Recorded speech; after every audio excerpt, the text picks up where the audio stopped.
আসসালামু আলাইকুম ওরহমতুল্লাহ। আশা করি তুমি আল্লাহর রহমতে খুব ভালো আছো। জানো, আজ হঠাৎ একটা ভীষণ সুন্দর আর মন ছুঁয়ে যাওয়া হাদিস পড়ছিলাম।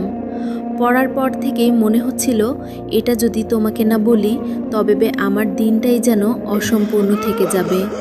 তাই ভাবলাম একটু সময় নিয়ে তোমাকে সুন্দর এই মেসেজটা পাঠাই।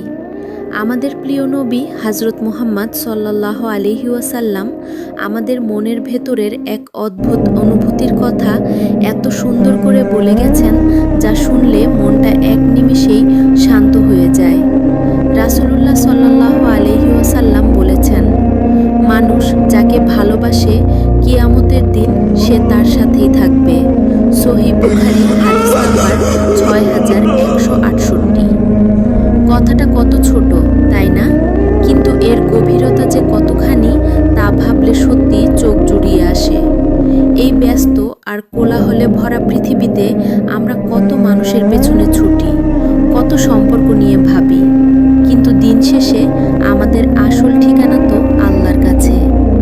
আমি যখন এই হাদিসটা নিয়ে ভাবছিলাম তখন আমার শুধু একটা কথাই মনে হচ্ছিল, আমরা দুনিয়াতে যাদেরকে মন থেকে ভালোবাসি, যাদের ভালো দেখতে চাই, তাদের সাথে যেন জান্নাতেও একসাথে থাকতে পারি।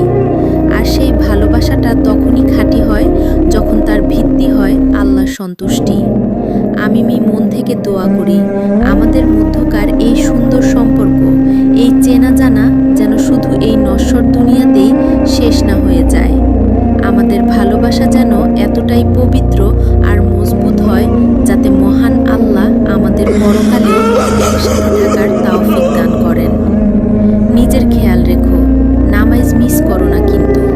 আর হ্যাঁ, তোমার আজকের দিনটা যেন অনেক অনেক সুন্দর আর বরকতময় কাটে, সেই দোয়াই রইল। আল্লাহর হিফাজতে থেকো।